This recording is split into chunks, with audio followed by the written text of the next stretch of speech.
우리는 매우 익숙한 말씀 앞에 서 있습니다. 그러나 익숙함이 때로는 진리를 흐리게 만들 수도 있습니다. 그래서 오늘 우리는 한 가지 근본적이고 깊은 질문으로 시작하고자 합니다. 하나님은 왜 인간에게 구원이 필요하다고 결정하시고 또 독생자 예수님을 보내시기까지 하셨는가? 이 질문은 인간의 실존을 정직하게 바라보게 만드는 질문입니다. 그리고 로마서 5장 이 질문에 대한 하나님의 답을 보여줍니다. 이 질문은 여러 다른 질문들을 또 불러드립니다. 하나님은 왜 인간을 구원해야 한다고 결정하셨는가? 왜 인류를 그냥 두지 않으셨는가? 그리고 왜 인간을 포기하지 않으셨는가? 이 질문들을 이해하지 못하면 하나님의 사랑의 깊이도 은혜의 넓이도 구원의 아름다움도 온전히 이해할 수 없습니다. 그래서 오늘 우리는 이 질문에서 출발합니다. 사람은 종종 자신을 보고 싶은 방식으로 봅니다. 자신의 장점, 성취, 선한 의도를 바라봅니다. 겉으로 정돈된 부분들만 보기도 합니다. 우리는 본능적으로 좋은 나만 보려고 합니다.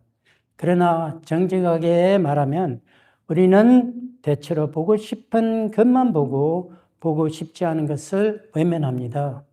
우리의 약함, 죄성, 어두운 면은 가능한 보지 않으려 합니다. 그러나 하나님은 더 깊이 보십니다. 진실을 보십니다. 실제를 보십니다. 그러면 하나님이 보신 것은 무엇입니까? 사도 바울은 로마서 5장 6절에 이렇게 말했습니다. 우리가 아직 연약할 때에 기약대로 그리스도께서 경건하지 않은 자를 위하여 죽으셨도다. 여기서 연약함은 단순한 부족함이 아닙니다.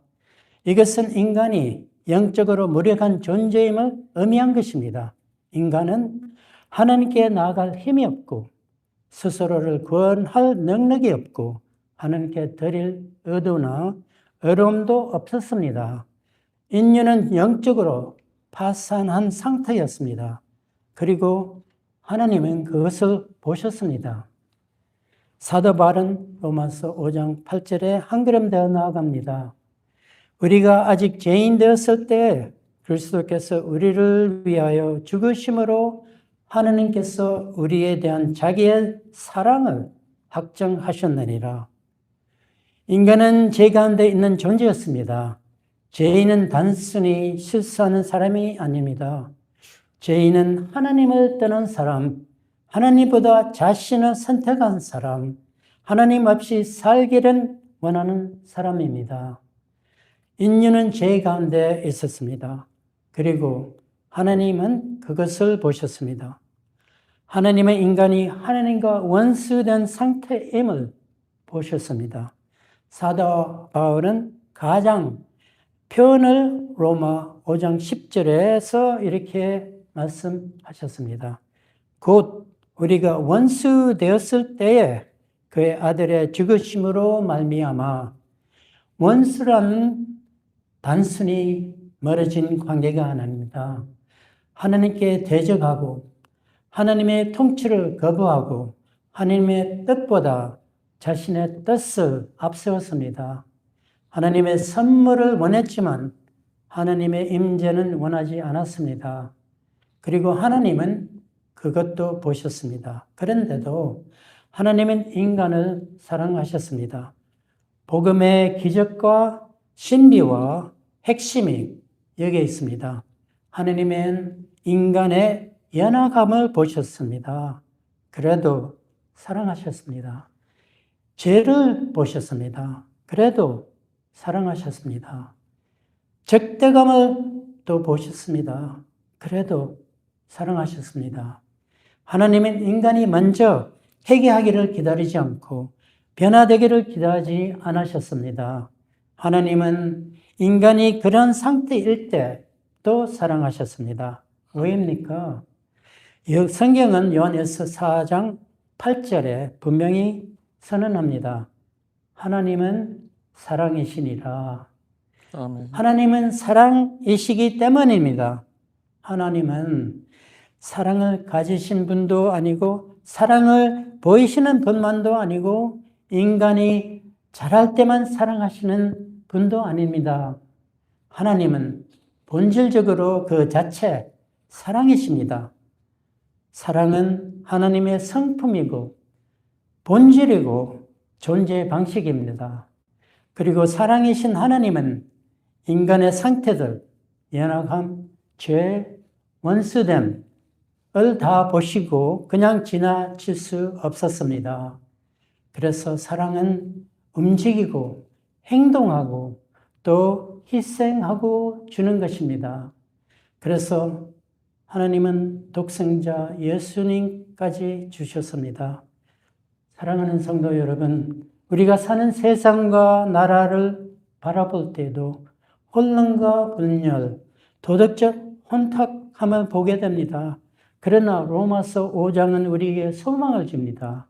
하나님께서 인간의 가장 어두운 상태를 보시고도 사랑하셨다고, 오늘 우리가 살아가는 세상과 이 나라의 연약함 속에서도 하나님은 여전히 일하고 계십니다.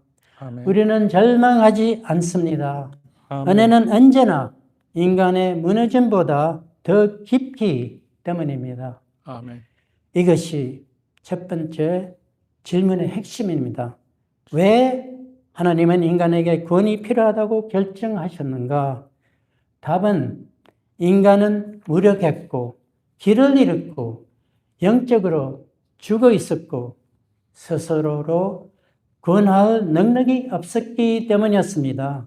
그래서 하나님은 사랑이시기 때문에 인류를 그 상태에 그대로 두실 수 없었습니다.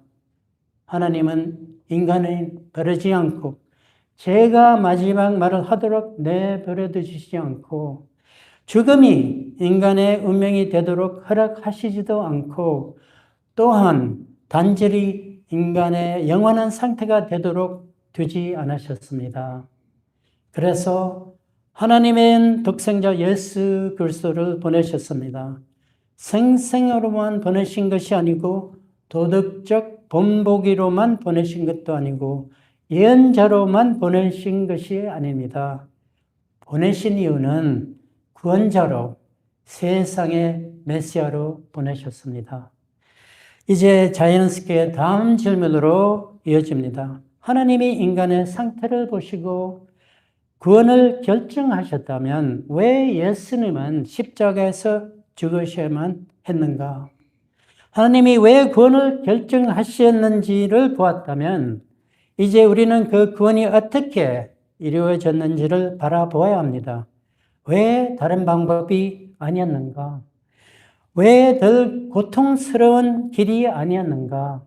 왜 희생이 필요했는가? 왜 십자가였는가? 이 질문에 답하기 위해 우리는 성경 전체의 이야기, 희생의 이야기, 속죄의 이야기, 하나님의 어린 양의 이야기들로 들어가야 합니다. 사랑하는 성도 여러분, 이제 우리는 두 번째 질문 앞에 서 있습니다. 왜 예수님은 십자가에 죽으셔야만 했는가? 하나님은 전능하신 분입니다. 그렇다면 다른 방법으로도 구원하실 수 있지 않았는가? 왜 굳이 십자가였는가? 왜 피 흘림이 필요했는가? 왜 고통과 죽음이 필요했는가?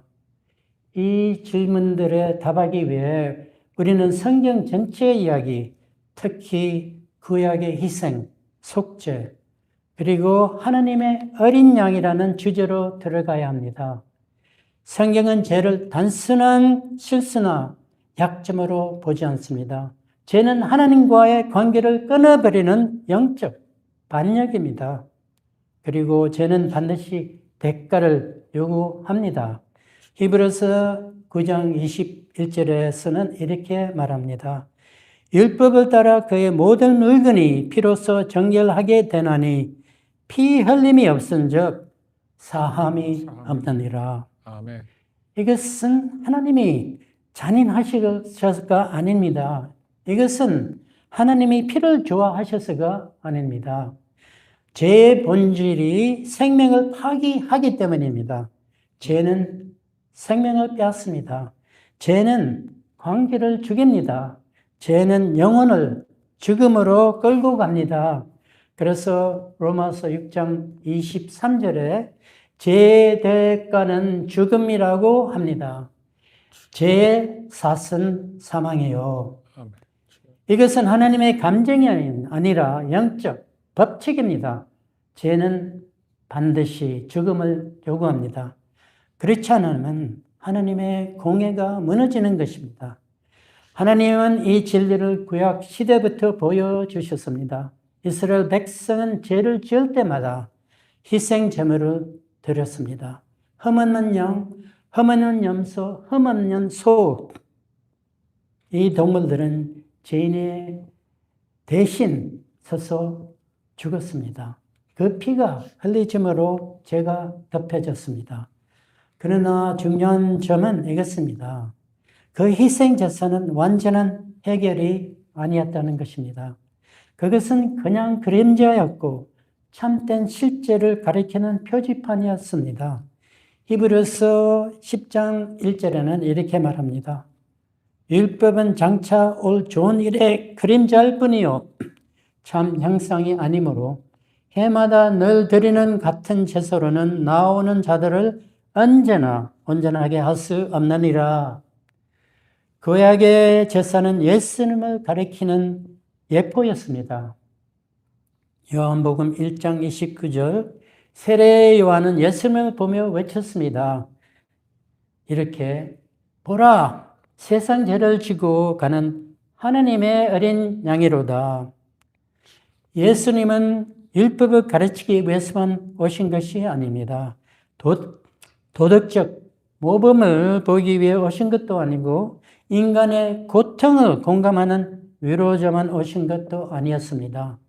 예수님은 구약의 모든 희생 제사를 완성하는 하나님의 어린 양으로 오셨습니다. 아멘. 그렇다면 왜 예수님은 십자가에서 죽으셔야만 했는가요? 죄는 반드시 대가를 요구한 것입니다. 하나님의 공의는 죄를 그냥 넘어갈 수 없기 때문입니다. 예수님은 죽음은 하나님의 공의가 완전히 만족된 사건입니다.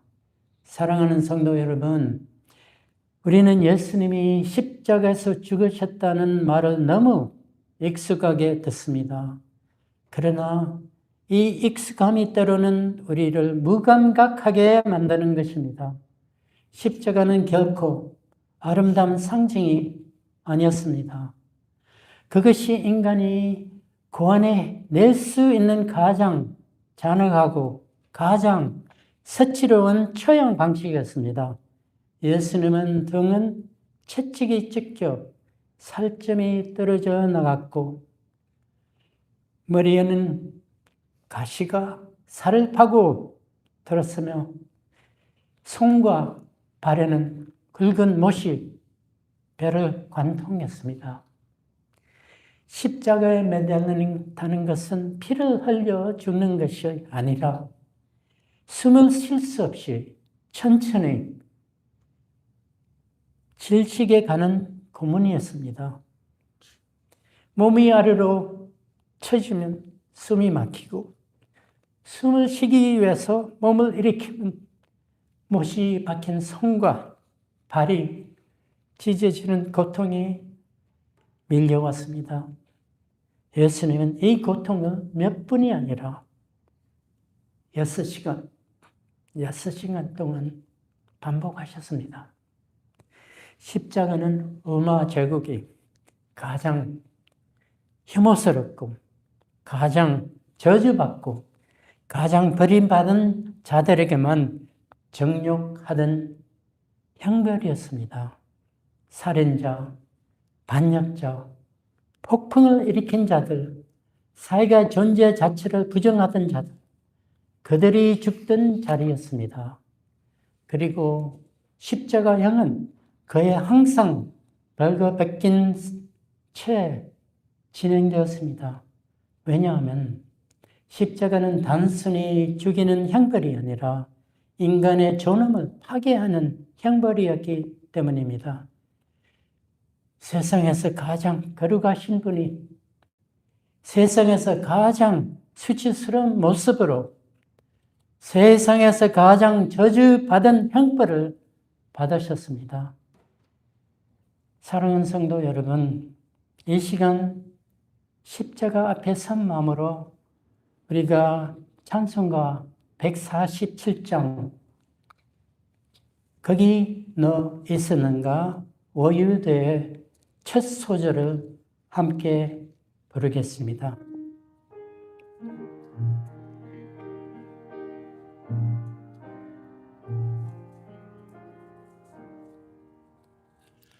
거기 너 있었는가 그때에 주님도 십자가에 달릴 때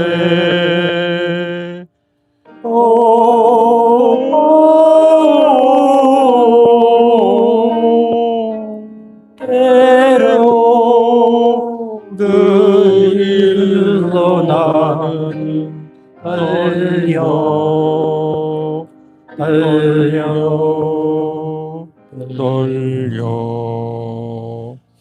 거기 너 있었는가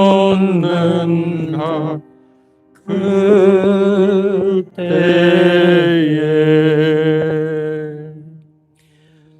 우리가 이 찬송을 부르며 이 마음이 무너지는 이유는 그 십자가가 예수님의 십자가이기 전에 내가 있어야 할 자리였기 때문입니다. 그 고통을 우리가 받아야 했습니다.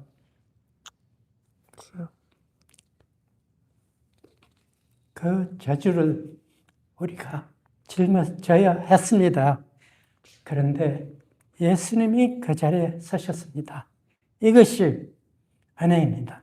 아멘. 이것이 십자가입니다.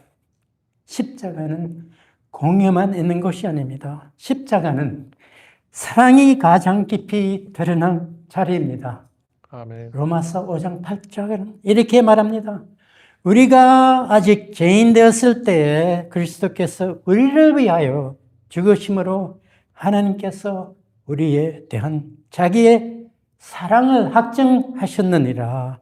아멘. 십자가는 공예와 사랑이 동시에 만난 자리입니다. 구약의 제사는 반복되어야 합니다. 그러나 예수님의 희생은 단 한 번으로 충분했습니다. 히브리서 10장 14절에서는 이렇게 말합니다. 그가 거룩하게 된 자들을 한 번의 제사로 영원히 온전하게 하셨느니라. 아멘. 예수님의 십자가는 영원한 속죄, 완전한 용서, 단번에 이루어진 구원입니다. 아멘. 십자가는 우연이 아니고 비극도 아니고 실패도 아닙니다. 그러면 무엇입니까? 십자가는 하나님의 계획이었고 하나님의 길이었고 하나님의 사랑의 결정이었습니다. 예수님은 요한복음 14장 6절에 이렇게 말씀하셨습니다. 예수께서 이르시되 내가 곧 길이요 진리요 생명이니 나로 말미암지 않고는 아버지께로 올 자가 없느니라. 아멘. 예수님은 인간에게 생명을 주기 오셨습니다. 그리고 그 생명은 십자가를 통해서만 주어질 수 있었습니다. 마태복음 27장 46절을 보시면 십자가 위에서 예수님은 이렇게 외치셨습니다. 엘리 엘리 라마 사박다니 나의 하나님 어찌하여 나를 버리셨나이까. 사랑하는 성도 여러분, 이 절기는 시편 22절 1절에 직접 인용합니다. 시편 22편을 이렇게 시작합니다. 내 하나님이여 내 하나님이여 어찌 나를 버리셨나이까? 어찌 나를 멀리하여 돕지 아니하시오며 내 신음 소리를 듣지 아니하시나이까? 예수님은 이 시편을 아람어로 인용하셨고 복음서 기자는 그 아람어 발음을 헬라 문자 그대로 옮겨 적으셨습니다. 즉 엘리 엘리 라마 사박다니는 헬라 문장이 아니라 예수님의 실제 음성을 보존한 것입니다. 그리고 이 절규는 단순한 신학적 문장이 아닙니다. 예수는 십자가 위에서 완전한 인간으로서 상상을 초월하는 고통을 실제로 겪고 계셨습니다. 등은 채찍에 찢겨 살점이 떨어져 나가고 머리에는 가시가 살을 파고들고 손과 발에는 굵은 못이 뼈를 관통한 채 숨을 쉬기에 몸을 일으킬 때마다 못이 박힌 손과 발이 찢어지는 고통이 밀려오는 그 자리에서 그 극한의 육체적 고통과 영적 고통이 동시에 폭발하는 순간 예수님은 인간의 몸으로, 인간의 신경으로, 인간의 감정으로 이 절규를 실제로 외신 것입니다. 그러나 이 절규는 절망의 외침이 아닙니다. 예수님은 하나님께 버림받았다는 믿으신 것이 아닙니다. 왜냐하면 시편 22편은 버림받음으로 시작하지만 후반부에는 이렇게 선언하기 때문입니다. 시편 22장 24절 여호와는 고난 당하는 자를 버리지 아니하셨다. 아멘. 또 아람어 동사 사박는 버리다뿐 아니라 내버려두다, 넘겨두다, 허락하다라는 의미도 있습니다. 따라서 예수님의 절규는 하나님이 나를 완전히 끊으셨다는 의미가 아니라 왜 나를 이 고통 속에 넘겨두셨습니까? 라는 의미에 더 가깝습니다. 예수님은 하나님께 버림받지 않으셨습니다. 그러나 버림받은 자의 자리에 서 계셨습니다. 왜냐하면 그 자리는 원래 우리가 서야 할 자리였기 때문입니다. 예수님의 절규는 믿음의 흔들림이 아니라 너희가 받을 버림을 내가 대신 받는다는 사랑의 절규였습니다. 사랑하는 성도 여러분, 저는 때때로 이런 상상을 해봅니다. 예수님이 십자가 위에서 이 극한의 고통을 견디고 계실 때 마귀가 광야에서 했던 그 유혹을 다시 속삭이지 않았을까 하는 것입니다. 내가 하나님의 아들이거든 내려오라. 이 고통을 끝내라. 너는 능력이 있지 않느냐. 십자가 아래에서 사람들이 외치던 조롱은 사실 광야에서 마귀가 했던 말과 똑같습니다. 그러나 예수님은 그 유혹을 거절하셨습니다. 왜냐하면 그 유혹을 받아들이는 순간 우리는 구원받을 수 없기 때문입니다. 예수님은 내려오실 수 있었습니다. 그러나 사랑 때문에 내려오지 않으셨습니다. 사랑 때문에 고통을 견디셨고 사랑 때문에 십자가에 머무르셨고 사랑 때문에 죽기까지 순종하셨습니다. 광야에서 하나님의 뜻을 따르겠다고 승리하셨고 십자가에서는 하나님의 뜻을 끝까지 이루심으로 승리하셨습니다. 예수님은 능력으로 승리하신 것이 아니라 사랑으로 승리하셨습니다. 아멘. 그 사랑이 바로 지금 우리에게 들려야 할 가장 중요한 소식입니다. 사랑하는 성도 여러분, 십자가는 오래된 뉴스가 아닙니다. 십자가는 지금 이 시간 우리 앞에서 다시 터져야 하는 브레이킹 뉴스, 속보입니다. 속보입니다. 죄 없는 분이 죄인처럼 죽으셨습니다. 거룩하신 분이 저주받은 자처럼 매달렸었습니다. 왕의 신분이 떨어지기 전에 조롱당하셨습니다. 십자가는 개념이 아니라 사건입니다. 아멘. 그리고 그 사건이 중심에는 내가 있어야 할 자리에 서신 예수님이 계십니다. 아멘. 그러면 왜 예수님은 십자가에서 죽으셔야 하는가?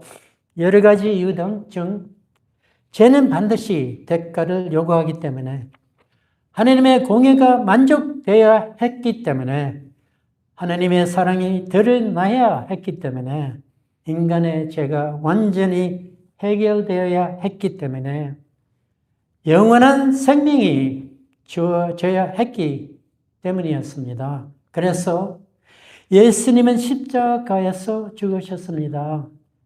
그리고 그 십자가는 인간을 향한 하나님의 사랑의 절정입니다. 그러나 십자가의 의미는 과거만 머물지 않습니다. 그 십자가는 오늘 우리의 삶 속에로 실제로 무엇을 바꾸는가?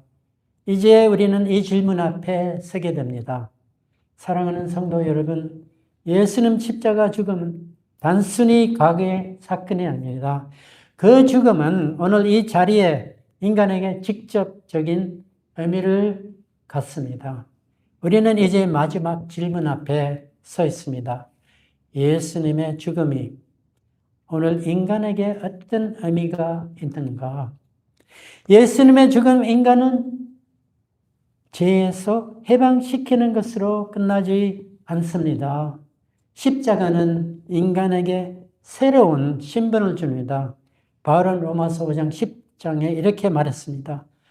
곧 우리가 원수 되었을 때에 그의 아들의 죽으심으로 말미암아 하나님과 화목하게 되었은즉, 예수의 죽음으로 인간은 원수에서 하나님의 자녀로, 멀어진 자에서 하나님과 화목한 자로, 죄 아래에 있던 자에서 어렵다 하심을 받은 자로 완전히 새로운 신분을 받았습니다.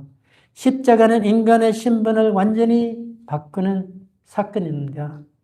예수님의 죽음은 단지 죄를 용서하는 것에서 끝나지 않습니다. 십자가는 인간에게 새로운 삶의 방식을 열어주는 것입니다. 사도 바울은 5장 10절 후반에 이렇게 말합니다.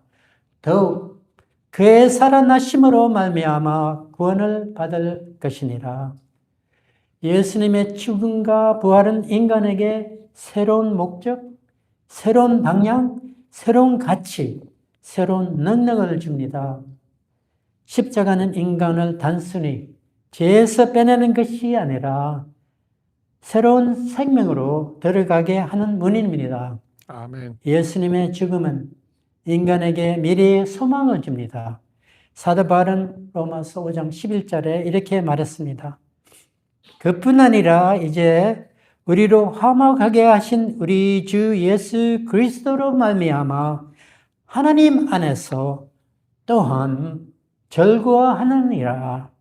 아멘. 십자가는 인간에게 미래에 대한 두려움 대신 확신을, 죽음에 대한 공포 대신 소망을, 불확실한 삶 대신 하나님의 약속을 줍니다.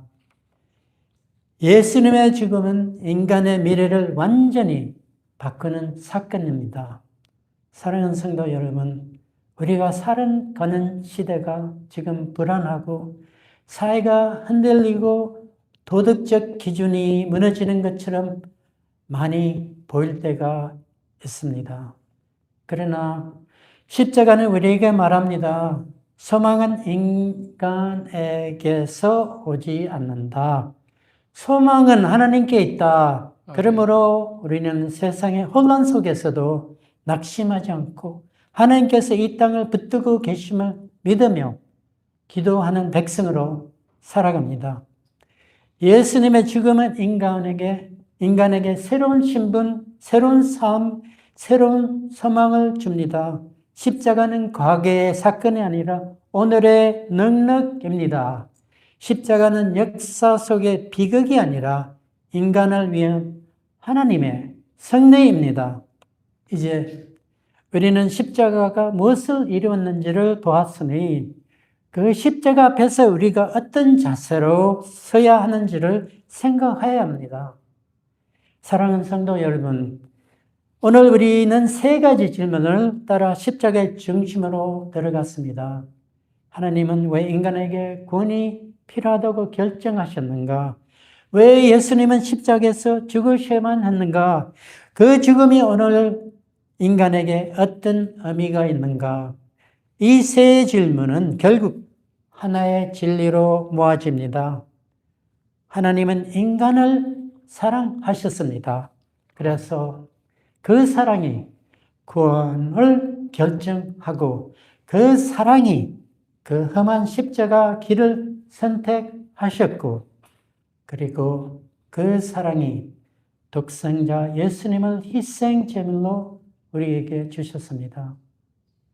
십자가는 인간의 절망이 아니라 하나님의 사랑의 절정이며 인간의 실패가 아니라 하나님의 구원의 완성이며 인간의 끝이 아니라 새로운 생명의 시작이 됩니다. 그러므로 십자가 앞에서 인간이 취해야 할 반응은 분명합니다. 첫째, 믿음으로 받아들일 것입니다. 예수님의 십자가가 나를 위한 것임을 인정하는 것입니다. 둘째, 감사로 응답하는 것입니다. 받을 자격 없는 은혜를 받은 자로서 하나님께 마음을 드리는 것입니다. 셋째, 순종으로 살아가야 합니다. 십자가가 인간의 삶을 새롭게 했으니 그 새 생명에 합당한 삶을 선택하는 것입니다. 그리고 예수님은 그 순종의 핵심을 마태복음 22장 37절 40절에 이렇게 요약하셨습니다. 예수께서 이르시되 너 마음을 다하고 목숨을 다하고 뜻을 다하여 주 너의 하나님을 사랑하라 하셨으니 이것이 크고 첫째 되는 계명이요 둘째도 그와 같으니 너 이웃을 내 자신같이 사랑하라 하셨으니 이 두 계명이 온 율법과 선지자의 강령이니라.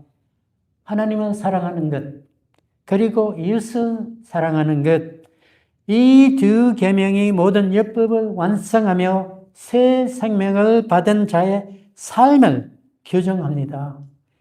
이 두 계명이 십자가 은혜를 받은 자의 삶의 방향을 결정합니다. 이 두 계명이 오늘 우리가 살아가야 할 순종의 실제 내용입니다. 아멘. 그리고 사랑하는 성도 여러분, 우리가 하나님을 사랑하고 이웃을 사랑하는 이 두 계명을 붙들고 살아갈 때 그 사랑은 우리의 가정뿐 아니라 이 땅에도 흘러갑니다.